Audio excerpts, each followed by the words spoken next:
Estamos entonces, profe. Buenos chicos, chicas, vamos a continuar con la clase práctica de lo que estuvo desarrollando recién la profe Toledo. Hoy, como siempre, pues, seguimos con lo mismo, o sea, alcalinidad de suelos. Los objetivos de esta clase práctica son reconocer la importancia del alomorfismo de los suelos, clasificar los suelos con problemas de salinidad, relacionar los suelos salinos con el crecimiento vegetal y calcular los requerimientos de yeso para los suelos alomórficos. Una cuestión rápida acá para aclarar. Nosotros cuando hablamos de suelos alomórficos, hablamos del conjunto de salinos y alcalinos. O sea, ya sea que tengan problemas de sales solubles o ya sea que tengan problemas de sodio en su complejo de cambio. Creo que eso ha quedado claro un poco la diferencia entre uno y otro.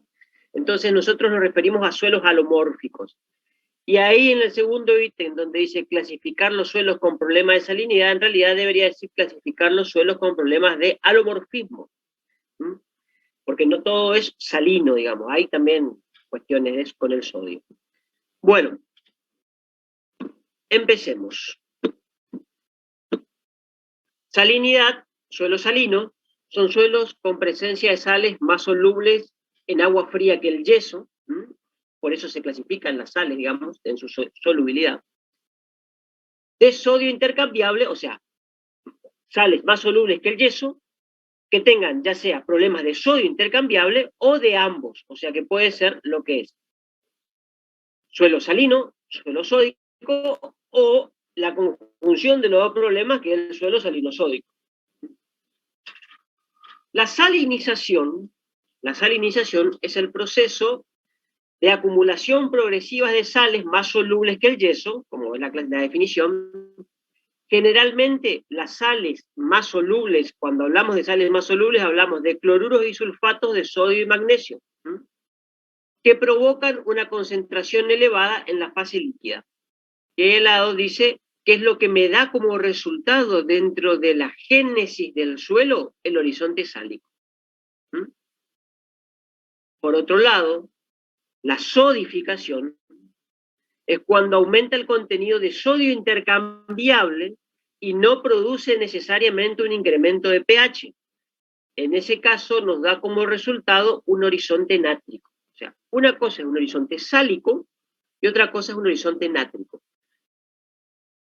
La aclaración que pusieron ahí abajo es que el horizonte sálico, la aparición de un horizonte sálico, con todas sus características, va normalmente asociada a un aumento de pH. Ahora, la aparición de un horizonte nátrico no necesariamente va asociada a un aumento de pH. Hay una diferencia también. Y hoy mostró la profe Toledo cuando habló de la evolución de un suelo con problemas de alomorfismo. Lo que salía de un solón chac, después un solón net, un solot, etc. Si han copiado o después cuando bajen la clase teórica y la estén estudiando, en esa parte, en ese slide, recuerden que la profe hablaba particularmente de eso, ¿no? De cómo se forma un suelo salino primero y después puede evolucionar a un sódico si las condiciones se dan.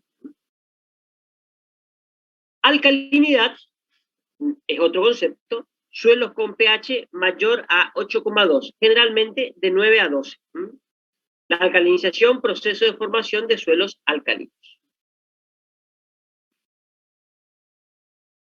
Yo les recomendaría que en este caso ustedes hablen de suelos salinos y suelos sódicos.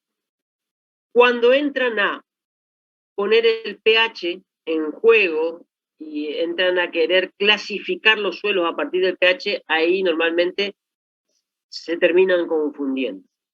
Los requerimientos para la clasificación del suelo, ya sea salino sódico o salino sódico, es, ahora vamos a ver, pero les digo de nuevo, conductividad eléctrica, porcentaje de sodio intercambiable y relación de absorción sodio.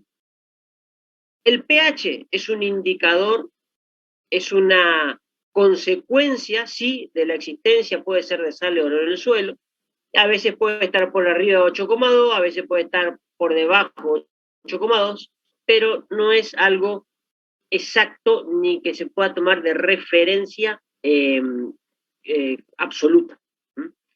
En cambio, el PSI, el RAS sí, la conductividad eléctrica sí. ¿Alguna pregunta hasta acá? Voy medio rápido para que podamos terminar a las 5, pero por supuesto, si hay preguntas, las vamos contestando. ¿Ninguna? ¿Me escuchan bien? No, ingeniero. El chat, ¿Cómo? en el chat no hay preguntas. No hay preguntas, perfecto. Bueno, sigamos entonces. Suelos salinos, seguimos con definiciones, son aquellos que tienen la fase líquida, solución externa en el modelo de la doble capa difusa, cantidades importantes de iones que provienen de la disolución de sales solubles y en menor medida de la meteorización. Ahí está. Una diferencia también rápida como para que ustedes se hagan en la cabeza es, cuando hablamos de salinidad, como dijimos antes, hablábamos de sales más solubles que el yeso en agua fría. La existencia de sales más solubles que el yeso en agua fría. ¿En qué concentración? En una concentración que cuando la medimos con la conductividad eléctrica me da mayor a 2,16 siemen por metro. ¿Dónde están esas sales? Justamente están en la fase acuosa, en la solución externa. Cuando hablamos de sodicidad, el ion sodio, está dentro del complejo de cambio. Es cierto que hay una, cuando hablaron de capacidad de intercambio catiónico, eso de que las arcillas capturan elementos es un ida y vuelta, ¿no es cierto? O sea, hay elementos que salen y entran y pueden estar constantemente en ese equilibrio. Pero el sodio, cuando hablamos de suelos con problemas de sodicidad, a diferencia de los salinos, el sodio está en la fase de intercambio, o sea, está adherido a los coloides del suelo. ¿Que se puede salir? Sí, por supuesto. Ahora vamos a hablar, y de eso se trata las remediaciones de estos suelos. Pero hay otra diferencia también. Suelos salinos, fuera, fase líquida, suelos sódicos, sodio metido dentro de la capacidad de cambio de los coloides. Las fuentes de salinidad son una salinización natural, por ejemplo, de la meteorización de la roca. Hay una roca con altos contenidos de base ya, o sea, la roca madre, un material de origen, si es que vino de otro lado a depositarse ahí.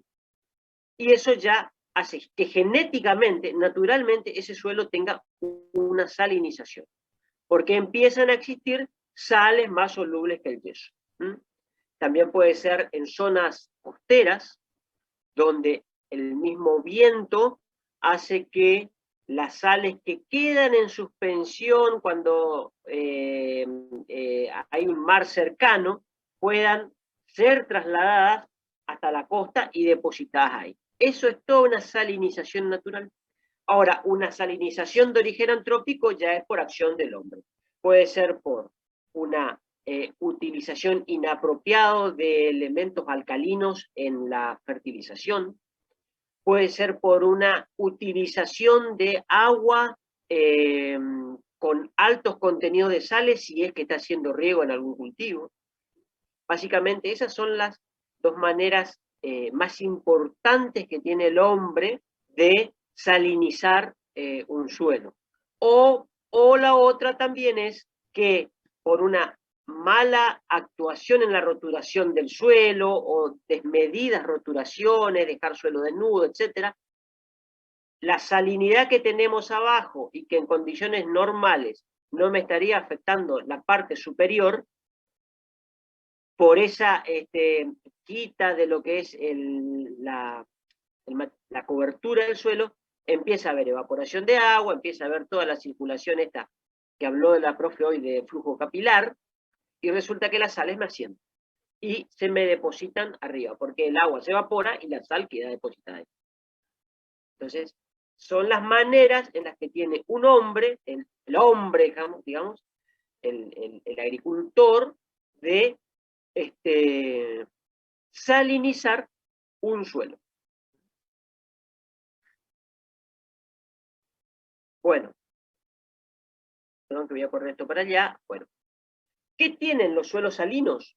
Son poco aptos para la agricultura, presentan vegetación halófila, tienen eflorescencias salinas blancas, como la que mostró la profe en las fotografías que estuvo viendo, que estuvieron viendo ustedes también.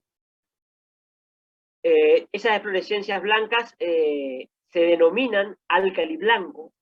Eso lo diferencia de los suelos con problemas de sodio, donde hay una dispersión de la materia orgánica y esa eflorescencia queda de color negro, entonces le dicen álcali negro. En este caso es sal lo que se ve en la superficie, entonces álcali blanco, y presentan variabilidad espacial y temporal de la salinidad. ¿Qué quiere decir esto? Que todo tu lote o toda tu hectárea, digamos, todo tu lote, no tiene concentraciones homogéneas de sales en todo el terreno, sino que hay manchones. ¿Y cómo se notan esos manchones? Bueno, primero puede ser por esto, por las fluorescencias blanquecinas que vos veas en un lugar u otro. Algunos, tiene varios nombres comunes. Y después la otra también es que por ahí vos no viste esas eflorescencias, no la ves, pero cuando te vas a sembrar, te quedan los chanchos. Chanchos se le dice a los huecos que te quedan sin emerger la semilla. ¿Qué pasó ahí? Bueno, una de las razones, por ejemplo, puede ser la existencia de sales en esos lugares. ¿Por qué? Y acá está el problema de la sal. Ustedes lo deben saber ya, que han dado física 2, todo, etc. El problema de la sal, básicamente, es la competencia que tiene con la planta por el agua. No trae problemas estructurales la sal, como sí lo hace el sodio. La sal me trae problemas a la planta. Por la ósmosis que genera esos altos contenidos de sales en solución. Entonces, hay una competencia por el agua. ¿Todo claro hasta acá, chicos? Por favor, digan, si no, hablen. Sí, Sí, profe. profe, claro, claro. Sí, profe. Perfecto. Entonces, suelos salinos, hasta acá, suelos salinos. Vamos a lo que es, perdón, voy a sacar, suelos alcalinos. Perdón. Suelos alcalinos, me dice, son aquellos que además de tener un porcentaje de sodio intercambiable, que era la medida del sodio en el suelo, mayor o igual a 15, con una estructura inestable, presentan además carbonato de sodio, por lo que su pH es muy alcalino, de 9 a 12. O sea, este es un suelo sódico, porque tiene un porcentaje de sodio intercambiable mayor de 15, pero que además presenta en la solución externa carbonato de sodio. Carbonato de sodio. Y ese carbonato es el que me dispara el pH. Ahora, eso lo hace un suelo alcalino. Si ese carbonato no existiera, pero yo tengo mi PSI siempre por arriba de 15, sigo teniendo un suelo sódico. Nada más que al entrar el carbonato, al mostrarse el carbonato dentro de la matriz del suelo, hace que mi pH se dispare. Otra cosa que tienen que tener en cuenta, que un suelo sea sódico, o alcalino en este caso, o salino como estuvimos viendo recién, no quiere decir que todo tu perfil tenga las mismas condiciones. Vos podés tener un horizonte con porcentaje de sodio intercambiable mayor de 15, y los otros tal vez no, pero ya hace que tu suelo sea alcalino, sódico. Vos podés tener un horizonte con una conductividad eléctrica alta, pero si ese horizonte termina siendo un horizonte sálico, entonces tu suelo al final en el nombre, cuando se construye el nombre del suelo, tiene que tener una referencia a esa condición. No es que uniformemente desde el primero hasta el último horizonte que vos veas, todos van a tener PSI por arriba de 15, ¿no? Puede tener uno, pueden tener dos. Y los otros pueden tener por debajo. Bueno, seguimos acá con la definición. Suelos sódicos tienen un horizonte superficial, subsuperficial, siempre es subsuperficial en este caso, nátrico y arcilloso. ¿Cómo se lo designa a este horizonte? Y esto por favor anótenlo en un costadito en su apunte o donde estén anotando. ¿Cómo se lo designa a este horizonte? BTNA o BTN. Pueden encontrar también como BTN. ¿Qué quiere decir eso? Que es un horizonte B. La T viene de textural, o sea que tiene un contenido de arcilla mayor al horizonte de arriba. Y la N o Na viene de sodio. Entonces, una pregunta de examen es, ¿y cuál es el horizonte que ustedes encontrarían en un suelo sódico? Siempre se hace la misma pregunta. Y ahí ustedes le deben responder un BTN o un BTNA. Cualquiera de las dos respuestas está bien. ¿Y qué tipo de estructura puede tener ese horizonte, profe? Bien. Yo creo que ya están en condiciones de responderme los estudiantes qué tipo de estructura tienen. ¿Alguno me puede decir, o alguna compañera, algún compañero? Columnar. Columnar. Muy bien, exacto. Sí, sí, columnar, exactamente. Filosísimos para el parcial de ahora, profe. Sí, exacto, muy bien. Muy bien, chicos. Chicos y chicas. Se forman, entonces, tienen un horizonte subsuperficial nátrico, arcilloso, con estructura inestable. ¿Esto qué quiere decir lo de estructura inestable? Habla justamente de la dispersión que me genera el sodio y el problema que me trae en la estructura. Y ahí va la diferencia con el tema del suelo salino. Yo dije, el suelo salino me trae problema con la planta por el agua. El suelo sódico, principalmente, o primeramente lo que me trae es un problema con el suelo. Me genera una inestabilidad en el suelo. ¿Que después eso como consecuencia me trae problemas con la planta? Sí. Pero lo primero que me genera es una inestabilidad del suelo, porque me destruye la estructura, me genera taponamiento de poros por esa destrucción de estructura, y ahí es donde empezamos con los problemas de que se encharca el agua, etc. Pero el problema es sobre la estructura del suelo, que me la dispersa, me la rompe, me la desintegra. Entonces, ese es el problema del sodio. Por eso ahí dice estructura inestable. En algunos casos es maciza esa estructura, porque pierde totalmente la estructura. Entonces se vuelve algo macizo nada más. Si bien, como dice acá, el tipo característico suele ser el columnar. Suele ser el columnar. Lo que hablamos también cuando dijimos estructura, no es que ustedes van al sódico y sí o sí. Es común que lo encuentren sí, pero también pueden encontrar solamente una pared maciza. Y ese suelo también puede ser sódico. ¿Qué presentan en la superficie? Costras negras o costras de álcali negro. A diferencia del álcali blanco que presentaban los suelos salinos, estos son álcali negro. ¿Por qué? Porque hay una dispersión de la materia orgánica arriba, cosa que la sal no genera.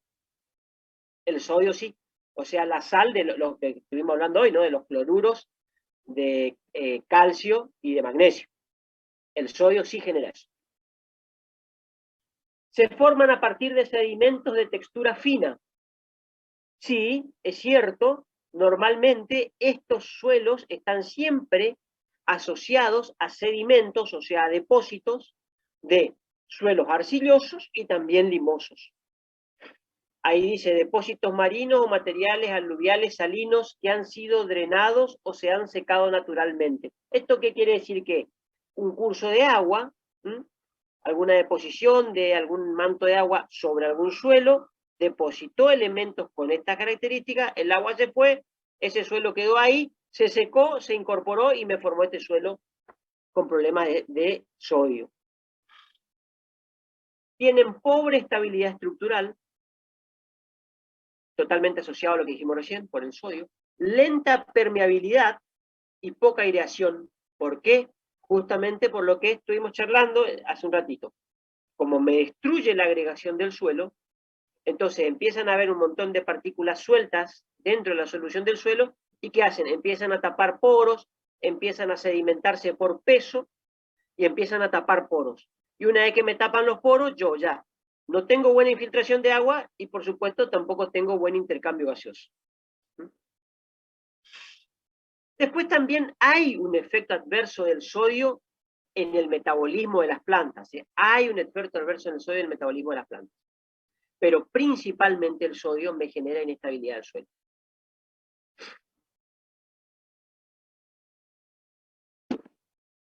Bueno, ahora vamos a hablar un poco de la relación suelo-planta. Efectos de la salinidad y la sodicidad, o sea, ambos en la relación suelo-planta. La salinidad, como dijimos recién, efectos sobre los vegetales, efectos osmóticos. ¿Cuál es la consecuencia de eso? Una plasmólisis. La pérdida de agua a nivel celular me genera una plasmólisis. ¿Por qué? Justamente porque yo tengo un elemento por fuera de la planta que está succionando agua para él, digamos, ¿no? Entonces, la planta empieza a perder posibilidades de tomar para ello. Y después, lo que hablamos recién, efecto del ion específico, toxicidad y algunos antagonismos con algunos nutrientes. Si sube mucho el pH, también hay un efecto de que hay algunos elementos que no se toman bien. Acuérdense que el pH ideal para que todo funcione armoniosamente y en su justa medida era el 7, por decirlo de alguna manera, ¿no es cierto? 6,5, 7, 7,2, 7,3, ahí. Si vos te vas muy por debajo o muy por arriba, ya vas a empezar a tener deficiencia de algunos elementos. Esto es para la salinidad. Y la sodicidad, como dijimos, principalmente genera un efecto en el suelo, acción dispersante del sodio sobre las arcillas, solubilización de la materia orgánica edáfica, por eso el alcalinegro, inestabilidad estructural, encostramiento, sellado del suelo y disminución de la conductividad hidráulica. ¿Alguna pregunta hasta acá, chicos? Estamos yendo así a los piques, pero siempre párenme y se explica de nuevo de alguna otra forma, no hay problema. ¿Alguna pregunta? Sí, señor. Acá en este caso también se puede utilizar el ácido clorhídrico que se utilizaba para determinar la presencia de carbonato de calcio o no. No. El ácido clorhídrico no se utiliza. Yo nunca vi que en campo vos utilices ácido clorhídrico para el carbonato de sodio, si es a lo que te estás refiriendo. Claro, claro, en este caso era para carbonato de calcio, sería. Sí, ahora, tampoco puedo decirte si el carbonato... Sí, profe. Perdón, no se utiliza porque no se produce la reacción. Porque recuerden que tiene que producirse la reacción química para que se produzca el burbujeo. Claro, me acuerdo que eso nos mostraban en la calicata, ingeniera. Claro, nosotros en la calicata mostramos que era con el carbonato de calcio, que tiene la particularidad de formar esas bochas, esas muñecas, también pueden encontrar en la bibliografía de carbonato de calcio, que tiene esa forma blanca, bien marcada, digamos, ¿no? El carbonato de sodio yo nunca lo he visto de esa forma, honestamente. Así que bueno, ya lo dijo la profe recién, no genera la misma reacción. Perfecto, ingeniera, muchas gracias. ¿Alguno más? ¿Alguna otra pregunta?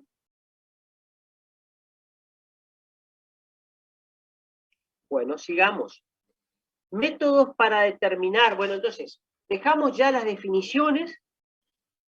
¿De qué hablamos cuando hablamos de sodicidad? ¿De qué hablamos cuando hablamos de salinidad? ¿Qué es un suelo sódico, un suelo salino?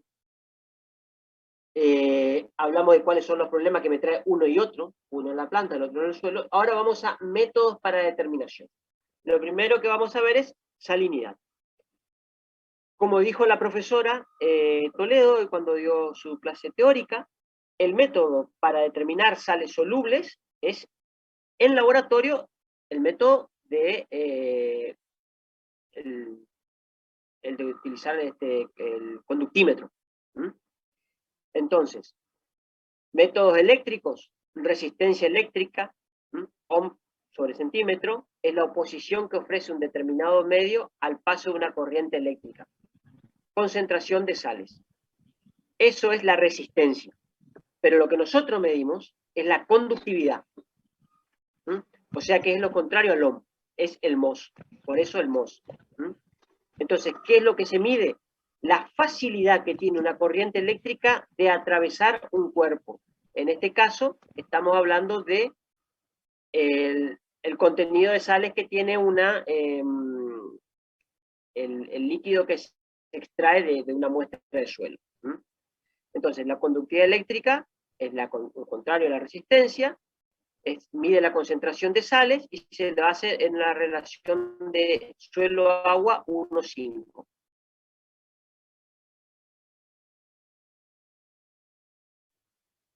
Sí, recuerden que eso también, como lo vimos en la clase pasada, cuando dimos acidez, al determinar el pH, ¿sí? También tendríamos que hacer la relación suelo-agua. En este caso es lo mismo, nada más que utilizamos un conductímetro, ¿sí? Que no es más que lo que ustedes ven ahí en la foto. Fíjense que lo único que tiene es como un electrodo que tiene dos chapitas y de esa manera pueden medir la resistencia eléctrica que les dice ahí, ¿no? Que es lo que ustedes tienen ahí. Es la inversa a la resistencia eléctrica. Claro, exactamente. También lo pueden hacer a campo. Hoy en día ya existen distintos sensores para determinar a campo la conductividad eléctrica. También existen conductímetros de bolsillo, como los que les mostró el ingeniero Paredes en las clases anteriores. ¿Se acuerdan que era un pHímetro de bolsillo lo que les mostró? También pueden tener conductímetros de bolsillo. Y si no, también lo que tienen ahí, que si pasa a la siguiente diapositiva, me parece que está la foto, profe, donde tienen eso que parece un tenedor. Son sensores para determinar la conductividad eléctrica. ¿Sí? ¿Estaba la foto por ahí o no, profe? Está abajo, ahí. No sé si ves, método para determinar suelos, abajo está. Ahí está lo que le estoy hablando, que parece un tenedor. De esa manera son las mediciones directas en el campo. Y en el laboratorio, con los conductímetros de laboratorio, de mesada, digamos, ¿sí? Y las relaciones tienen que ver con esto que hablábamos también en las clases anteriores de el efecto de la dilución. Porque van a ver que tanto el pH como la conductividad se pueden determinar también en pasta. ¿Qué quiere decir o de qué hablamos cuando hablamos de pasta? No es que vamos a hacer un fideo, un sorrentino, lo que sea, ¿no? Cuando hablamos de pasta es la relación 1:1. ¿Sí? Hacemos una pasta. Van a ver ahora, más adelante, que el efecto de la dilución en el suelo va a tener que ver con los iones que estén presentes en esa solución del suelo.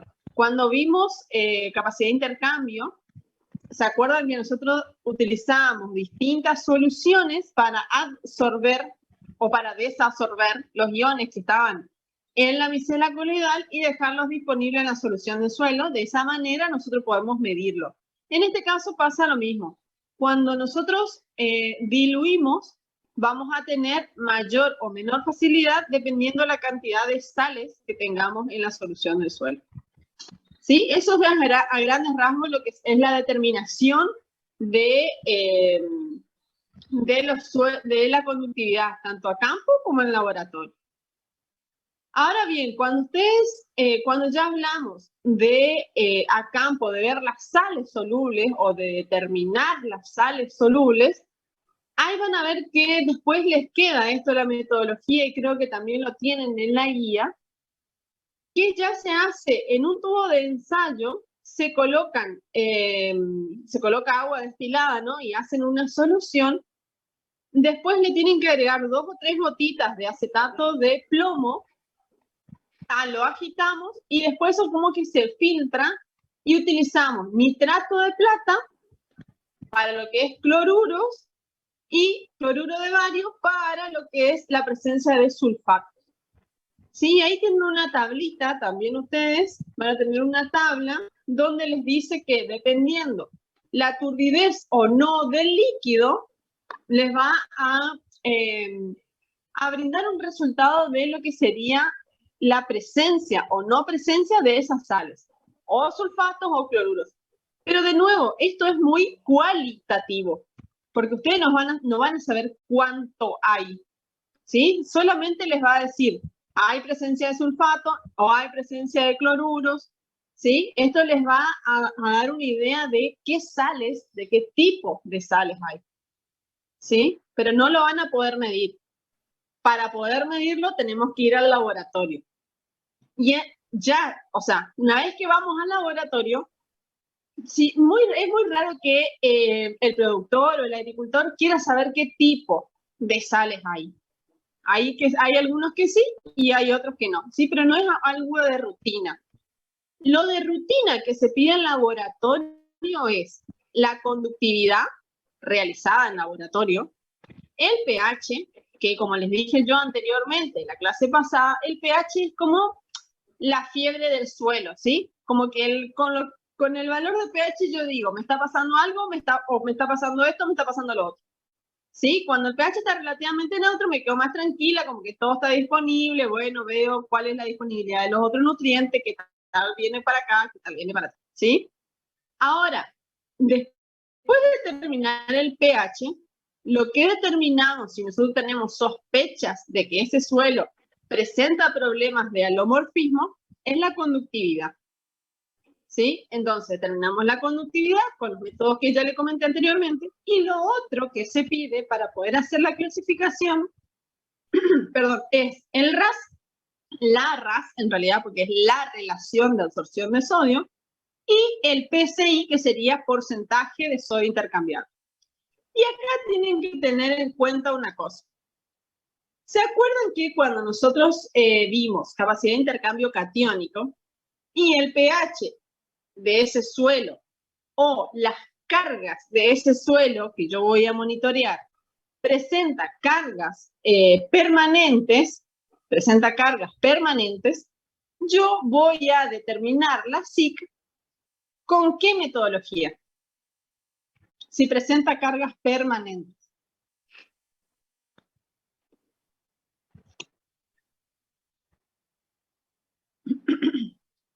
Profe, ¿podemos ir a la diapo? Sí, ¿Del PCI? Estamos ahí. ¿Estamos? Estamos ahí. Yo no estoy viendo la diapositiva, pero no sé si ustedes me siguen. Métodos para determinar sodicidad, PCI, RAS. Entonces, estamos medio perdidos, me parece que el parcial los tiene un poco mal.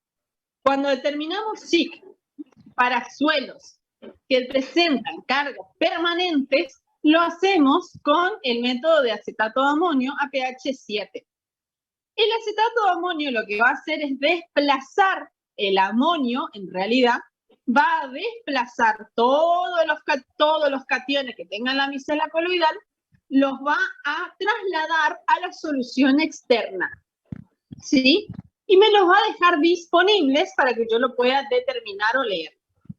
Ahora bien, yo leo eso. En esa solución de suelo o en ese extracto de suelo, yo puedo determinar también lo que es el sodio intercambiable, ¿sí? También puedo determinar lo que es el sodio intercambiable. Entonces, ese sodio intercambiable dividido la SIC total, que la voy a determinar después, llevando o sea, lavando ese suelo y después determinando el amonio a través de la destilación por arrastre de vapor, lo que me va a permitir a mí es sacar la SIC total. Entonces, el sodio intercambiable en centimol carga por kilo dividido la SIC total me va a dar y por 100 obviamente, me va a dar el porcentaje de sodio intercambiable. ¿Sí? Y acá esto es pregunta de examen. ¿Qué sodio utilizo yo para sacar el PSI? El sodio intercambiable. ¿Cómo lo determino? Extrayendo de la solución con acetato de amonio. ¿Y qué SIC ocupo? ¿SIC total o SIC efectiva? SIC total. ¿Sí? La SIC total. Entonces, porcentaje de sodio intercambiable dividido la SIC total por 100 es el porcentaje de sodio intercambiable. Recuerden que este porcentaje de sodio intercambiable tiene que tener un valor de 15, que es nuestro parámetro para decir que por encima clasificamos al suelo de una manera y por debajo de otra manera. ¿Sí? Ahora ya vamos a ver eso.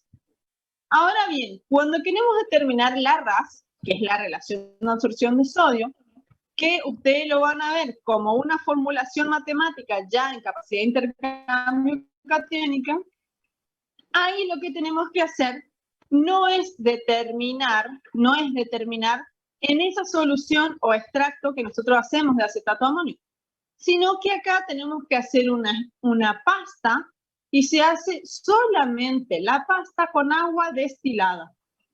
¿Sí? Se hace una pasta con agua destilada, van a ver ahí en la fotito, no tiene que sobrarle mucha agua, ni tiene que faltarles, tiene que quedarle la superficie brillosa, ¿sí? Les tiene que quedar bien brillosa la superficie. Fíjense que ahí está, ustedes lo tienen remarcado a cómo tiene que quedar el extracto, ¿sí? De saturación. Entonces, ese extracto de saturación, después lo llevamos a un embudo de Büchner, que lo tienen también ahí, lo acoplamos a un quitasato y a una bomba de vacío, y lo que hacemos es, a través del agua, extraer todos los cationes solubles, ¿sí? Que en este caso va a ser en ese extracto que yo obtengo en el quitasato después de someter esa muestra o esa pasta saturada, ¿sí? A succión, lo que voy a obtener es un extracto de saturación.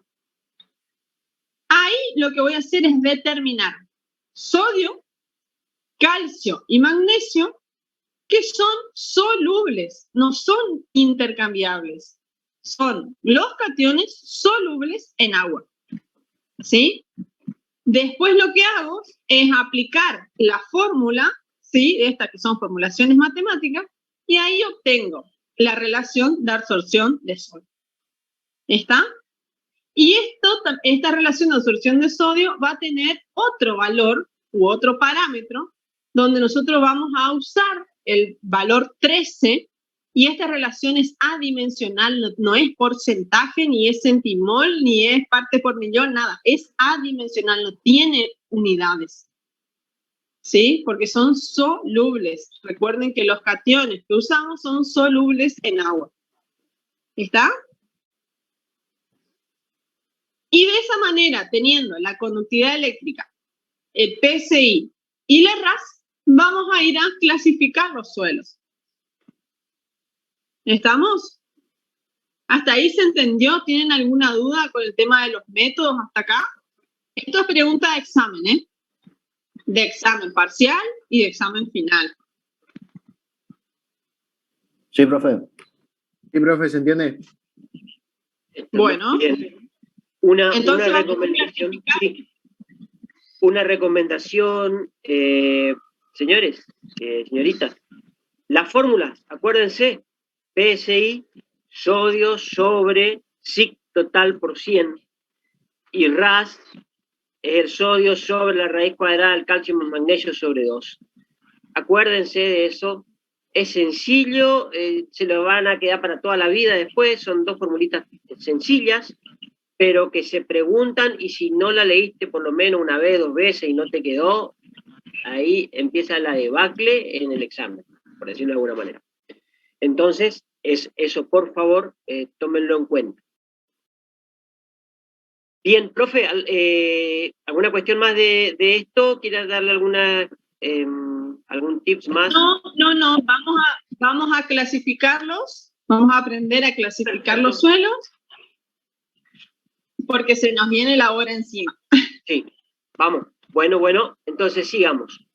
Dejamos atrás los métodos, entonces ya vinimos con las definiciones, diferencias, métodos, y ahora vamos a, según Profe, esos métodos. Sí, señorita. una consulta. En la ecuación del RAS, dijo usted Sí. que era raíz cuadrada de calcio más magnesio sobre 2, porque el 2, o sea, lo que está abajo no se ve. ¿No se ve el 2? Yo lo veo acá en mi pantalla. Ah, capaz yo, entonces no sé. Es la ¿Pero suma. dijo 2? Es la, ¿Sí? ¿Dije 2? sí. Bien, Ahí gracias. ahí no ven, ahí. Ahora sí se ve, No. profe. ¿Ahora se ve? Ahí sí. Perfecto. Bueno, bien. Entonces son esas dos las fórmulas importantes de este tema, ¿eh? Bueno, volvemos. Sigo. ¿Qué viene ahora? Bueno, ahora viene lo que denominamos clasificación de suelos alomórficos. Entonces, acá decimos tipo de suelo, y acá tenemos contenido de sales solubles, conductividad eléctrica, PSI, RAS y pH. El suelo salino, contenido de sales solubles mayor a 0,1. El salino sódico también mayor a 0,1, y el sódico es menor para este ítem, contenido de sales solubles. La conductividad eléctrica, ¿cómo es? Para el salino, tiene que ser mayor de 2,10 Siemens.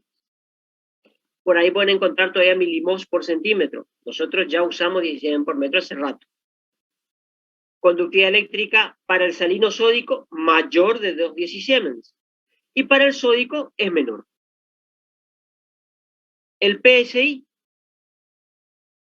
¿cómo es para el salino? Tiene que ser menor de 15. No tiene que haber sodio intercambiable, o tiene que ser menor al 15% el sodio intercambiable si el suelo es salino.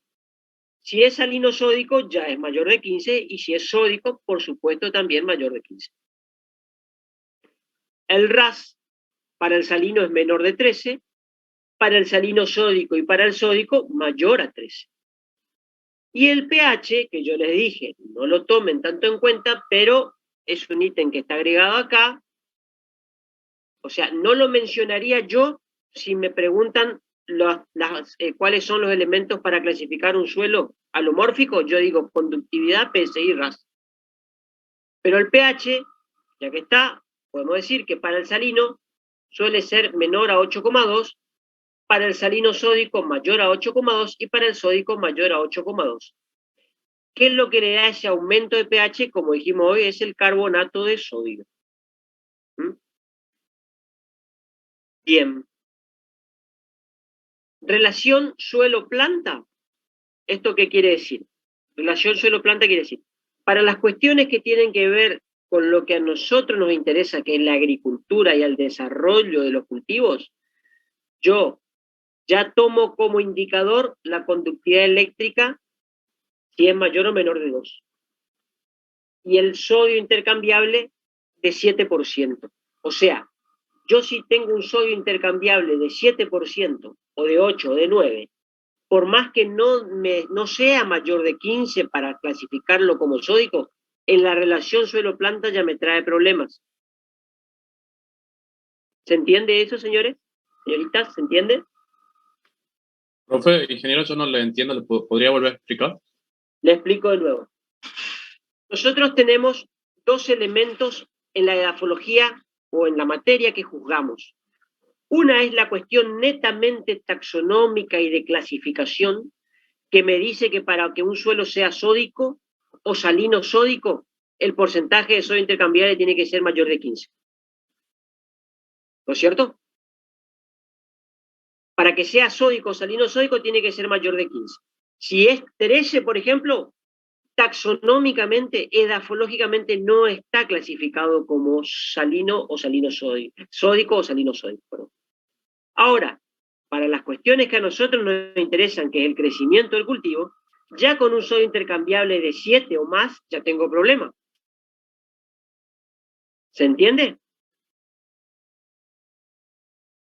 Sí, sí. ¿Se entiende seguro? ¿Se entiende? Sí. ¿Se entiende seguro? Bien. Lo mismo pasa con la conductividad eléctrica.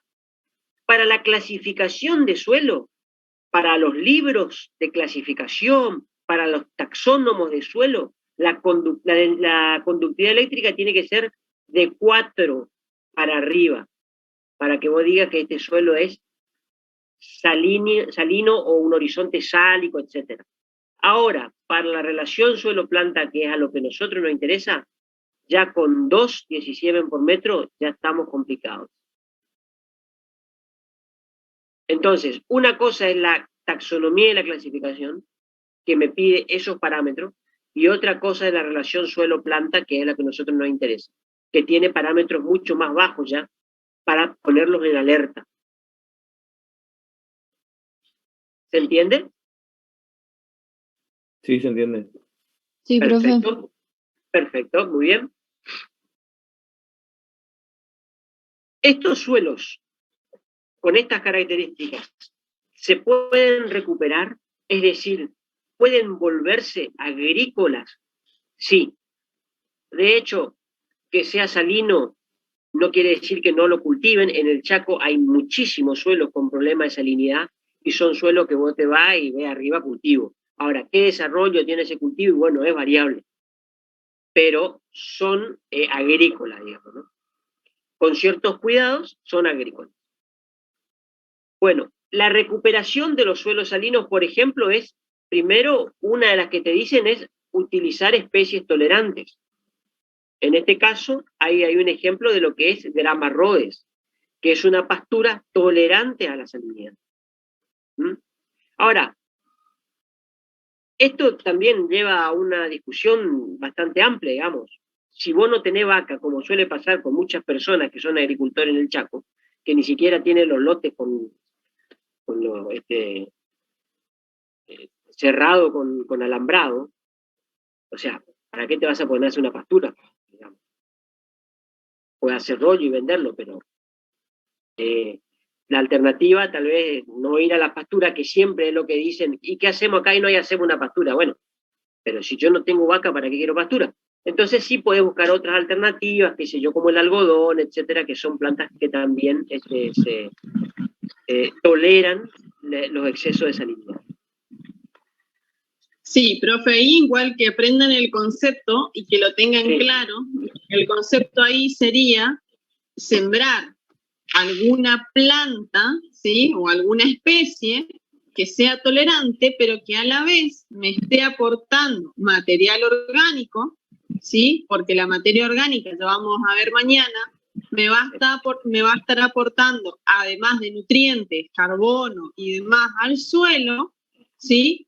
También lo que va a hacer es reducir el pH, ¿sí? Va a hacer que se infiltre mayor cantidad de agua y esa agua nos va a permitir lavar esas sales, ¿sí? Pero ahí van a ver después, y no nos vamos a detener hoy porque ya casi estamos en horario, después de eso lo que tendríamos que hacer es algunas prácticas de manejo como ser los drenes, los drenajes, que ya lo van a ver después en manejo y conservación de suelo. ¿Sí? Llévense ahora al concepto de que la práctica o lo que se sugiere es que se incorporen especies tolerantes, ¿sí? Para aportar básicamente materia orgánica. Exacto. ¿Estamos? Y es fundamental que estos suelos tengan siempre cobertura. O sea, a lo que hay que apuntar es que el suelo tenga cobertura, porque lo que no tenemos que permitir es que haya, primero que nada, como dijo la profe recién, la cobertura va a permitir que el agua infiltre y lave esas sales, que se vayan más en profundidad. y además va a hacer que no haya una evaporación excesiva, cosa que otra vez me suban las sales al área radicular. Entonces, siempre cobertura, eso sí, muy importante. En este caso también, lo que mencionó después es, ¿qué hacemos una vez que se lavan estos suelos, etcétera? Se pueden generar con estos arados que se llama arado topo, unos drenes subsuperficiales, cosa de evacuar el agua que está en mi lote hacia un canal que yo también construyo, que se construye, y eliminar el excedente de agua con las sales en ella. ¿Se entiende? Sí, profe. Bien.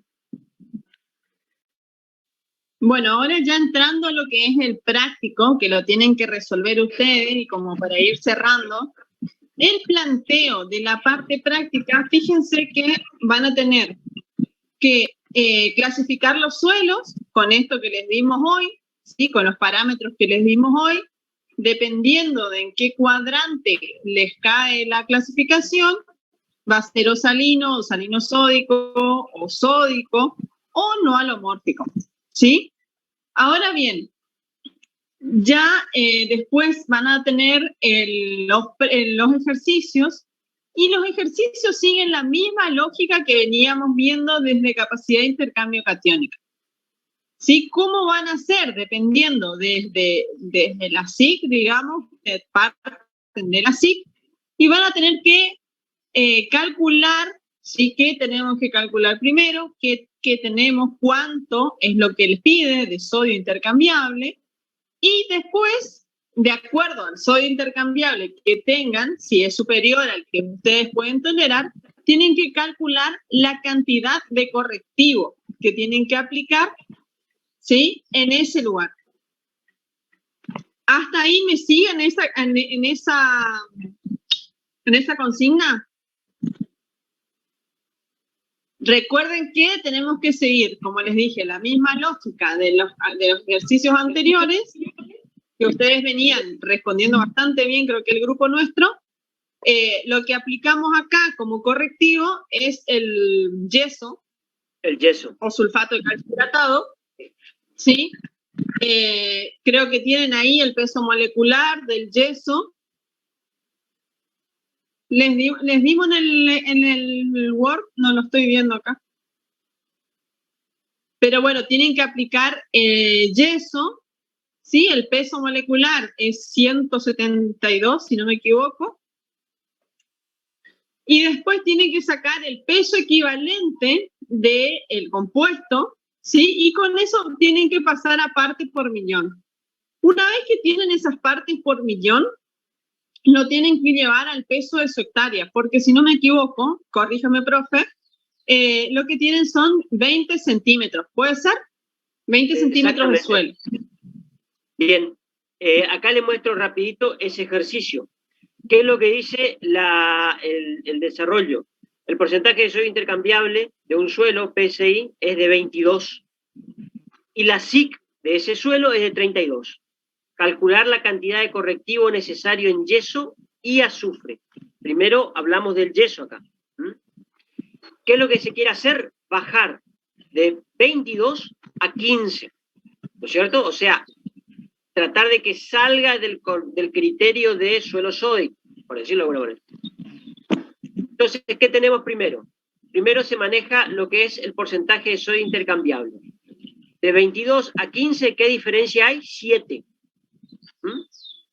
Entonces, eso es lo que tenemos que neutralizar. Ahí trabajamos con la capacidad de intercambio catiónico, que también es un dato que nos dan. ¿Qué capacidad de intercambio catiónico tiene? 32 centimol carga por kilogramos.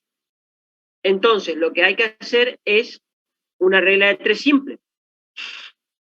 Decimos que el 100% de mi capacidad de cambio son 32 miliequivalentes de acá.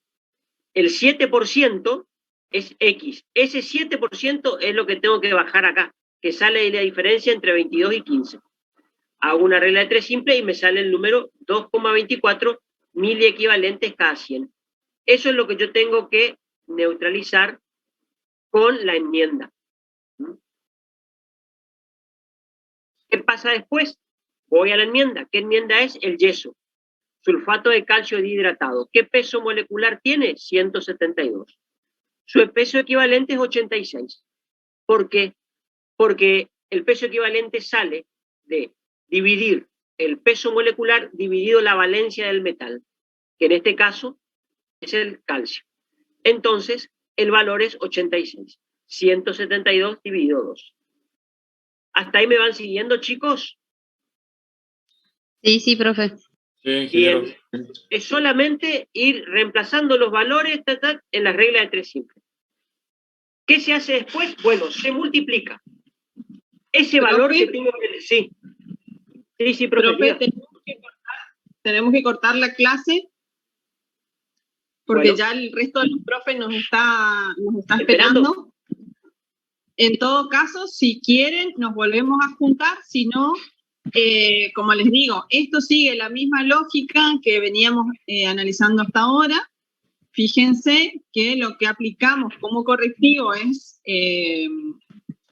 sulfato de calcio hidratado y azufre, ¿sí? Entonces lo único que tienen que hacer es ir reemplazando, ¿no? Después, y lo último que tiene es el nomograma, ¿sí? Que esto lo explicó la profe en la teoría. Si no, si quieren, nos volvemos a juntar después del parcial. ¿Estamos, chicos? Pero fíjense, esto lo tienen, van a ver que es sencillo, ya estamos al final. Si siguen los pasos se van a dar cuenta. Si no entienden, en todo caso, ahí nos consultan. Salimos de acá, nos vamos al aula grande. Estamos, chicos, déjenme una cosita que me ubico acá.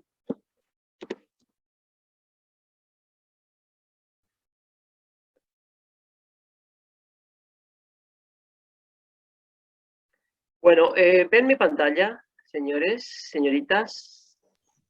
Sí, profe. Sí, se ve. Perfecto, bueno, ahí estamos, ahí aparecí yo. Bueno, vamos a tratar de terminar lo de ayer, eso seguro, pero también ver si podemos enganchar un poquito de nuevo, retomar el tema para que no se olviden de lo que estuvimos hablando y refrescar un poquito la memoria. Esto que están viendo ahí ustedes, voy a poner en tono presentación, modo presentación.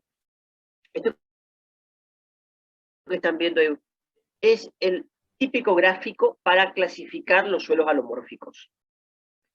Ustedes tienen en su trabajo práctico del día de ayer este mismo cuadro y deberían ir completándolo. Pregunto, ¿ustedes han hecho eso? ¿Están en condiciones hoy de decirme qué nombre iría en cada cuadrante? ¿Alguno?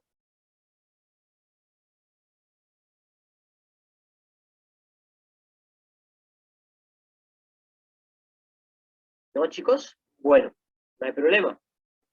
Vamos a continuar con el gráfico.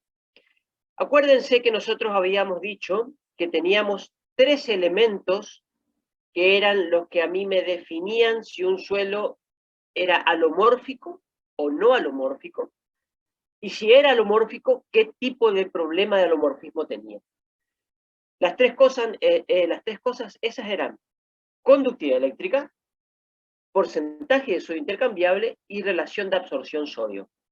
Quedaba ahí boyando el tema pH, que en definitiva no me definía si un suelo era o no alomórfico, pero era un indicador que siempre que había que darle atención, prestarle atención, darle cuidado.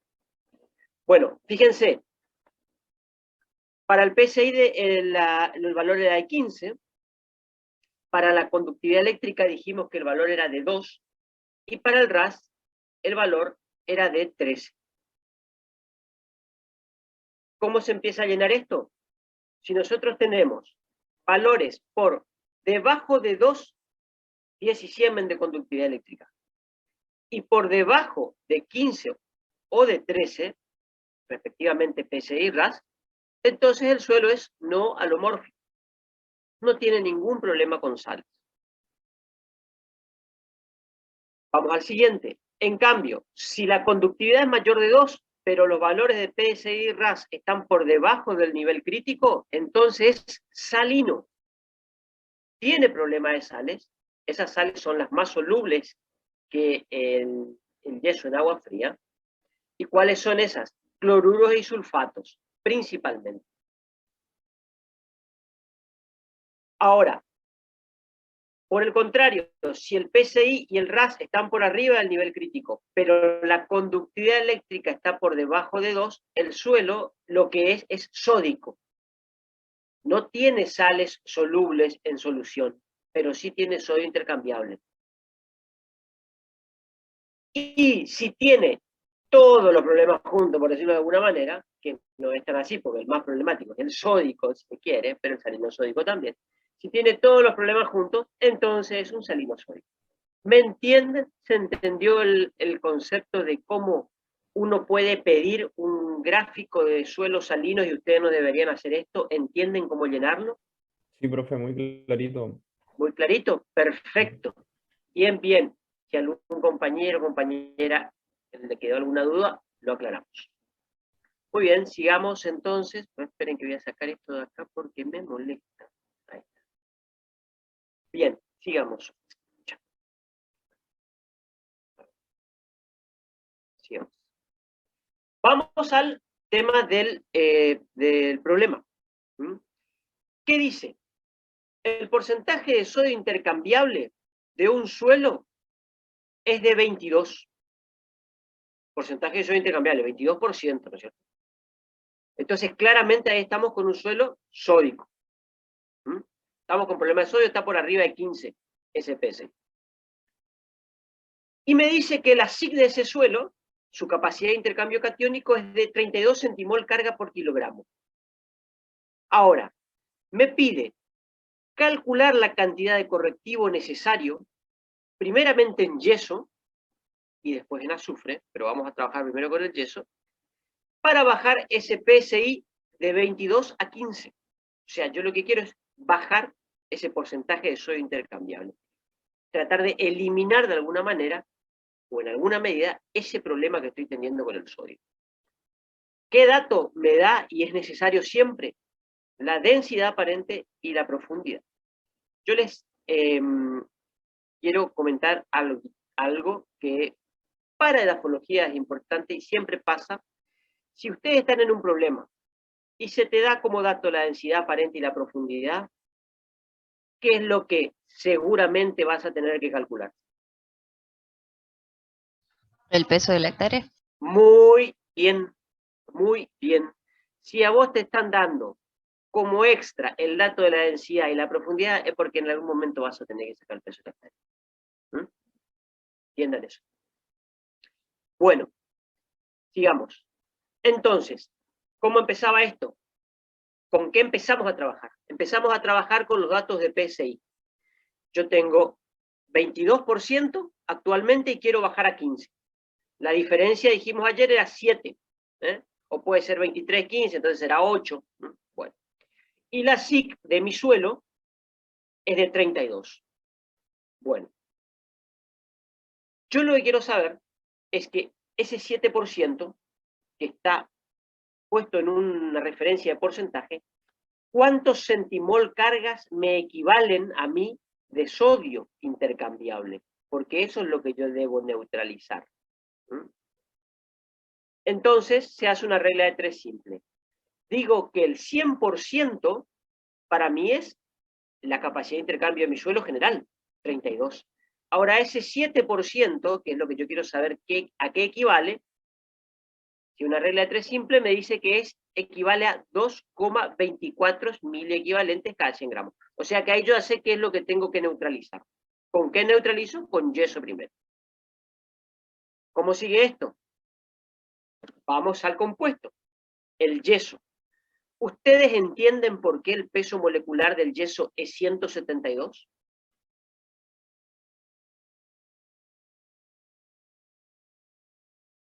¿Alumnos, alumnas? Sí, profe, porque se sumarían Total. todos los pesos moleculares de los constituyentes del yeso. Exactamente. El calcio, el azufre, el oxígeno, el agua. Exactamente, exactamente. Por eso el peso molecular del yeso es 172. Ahora, nosotros acá trabajamos con el peso equivalente. Entonces, el peso equivalente es ese peso molecular, en este caso, dividida la valencia del metal. Y la valencia del metal, que es el calcio, es 2. Entonces, 172 dividido 2. 86. ¿Qué hago con todos estos valorcitos que tengo? Ya saqué por un lado 2,24 mil equivalentes. Saqué por otro lado 86. Ahí está la suma de los elementos que forman el yeso. Entonces, ¿qué hago? Multiplico ahora 2,94 por 86 por 10, que es un factor que se introduce para pasar los valores a partes por millón. ¿Ustedes han ya trabajado con ese artificio matemático?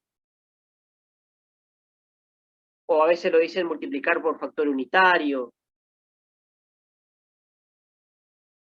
¿Sí, no? Perfecto, bien. Entonces, se introduce ahí el 10 para pasar a partes por millón y el resultado es 1926,4. Bueno, sigamos, ya queda casi nada. Voy a sacar el peso de la hectárea con los datos que me dieron. 10.000 metros cuadrados por 0,2 metros, o 20 centímetros, pero como vamos a trabajar en metros, para que sean unidades un poco más chicas al final, por un megagramo por metro cúbico, que es lo mismo que gramos por centímetro cúbico. Es igual a 2.000 megagramos, o 2.000 toneladas. ¿Qué hago con esto? Digo entonces que para 1.000 toneladas de suelo, yo necesito 1926,4 kilogramos de sulfato de calcio dihidratado, que es el valor que saqué arriba. Ahora, para el peso de mi hectárea, lo que voy a necesitar es X, y ahí se hace, por regla de 3 simple, se halla el valor que necesito. ¿Se entienden los pasos?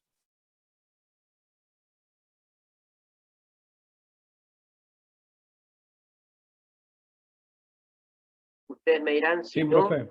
Sí, ¿Se sí. entiende? Sí, profe, se Perfecto. entiende. Bien, perfecto. Entonces acuérdense siempre. Primero, vemos cuántos miliequivalentes son los que tengo que neutralizar. Y ahí con el dato de PSI y la capacidad de intercambio del suelo, lo hallo. Después voy a sacar el peso equivalente del elemento que voy a utilizar para neutralizar. Ahí saco la cantidad de partes por millón que necesitaría para justamente neutralizar en 1.000.000 de kilos o en 1.000 toneladas. Y después utilizo el peso de mi hectárea para ver cuánto será en 2 millones o 3 millones, depende de lo que pese en hectárea. Bien. Para el caso del azufre, es lo mismo, la misma metodología, igual, exactamente igual, nada más que acá trabajamos con el peso equivalente del azufre, que es un elemento solo, entonces sacamos su peso molecular, dividido la valencia con la que esté trabajando. Que también dividido 2, o sea, 32 dividido 2 es 16. La misma metodología, y al final me tiene que dar el valor que yo necesito, que estoy buscando. Como está referido al mismo suelo, digamos, a la misma profundidad, a la misma densidad aparente, entonces utilizo también las 2.000 toneladas o 2.000 megagramos. Acá terminamos. ¿Alguna pregunta? ¿Algo que haya quedado de ayer boyando, que estuvimos a las disparadas y seguramente no tuvimos el tiempo de detenernos a aclarar dudas que ustedes pudieran haber tenido? Ustedes me dirán. No, profe, por mí no tengo ninguna pregunta. Perfecto. Los otros compañeros, compañeras. No, profe. No, está perfecto. Perfecto. Bueno, Me alegro, me alegro. Bueno, estamos entonces hasta la semana que viene. Profe. ¿No les quedó más preguntas? No, a mí me quedó una, pero fuera de la clase, o sea, no, el tema de las notas del parcialito de ayer. Sí. Sí, decilo. Preguntá. El tema de las notas del parcial ayer, ¿dónde están? Les pondríamos nota, pero ¿saben qué? No podemos ponerles nota, porque van a salir todos mal. No, mentira. Recuerden que estos parciales no llevan nota porque son conceptuales, ¿sí? Los parciales de edafología son obligatorios, pero no eliminatorios, ¿sí? Entonces, no van a tener una nota 6, 7 de saber, ¿sí? ¿Se entiende o no? Ah, ok, Es pero era para saber más o menos cómo dice, ¿no? Bueno, vamos a ver de si podemos ponerle